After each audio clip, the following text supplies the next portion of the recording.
linear. Everyone familiar sa linear? Forward, backward. We have lateral, side to side. Okay? We have rotational. Familiar?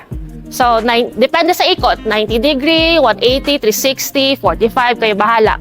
Sa tingin niyo ba, importante na ituro natin sa mga kids yung direction ng rotational? Yes? Why? Yes. So, sabi ko nga kanina, di ba?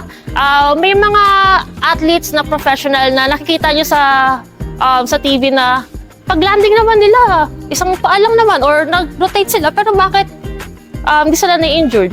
Bakit yung ibang bata na-injured or ibang athlete na-injured? Kasi nga, natotolerate nila yung force na gano'n o yung situation na yun o yung position ng body nila na gano'n kasi expose yung body nila sa gano'n. Aside sa malakas yung body nila, expose sila so yung body nila marunong mag-react sa gano'ng position ng na situation na yun. Okay?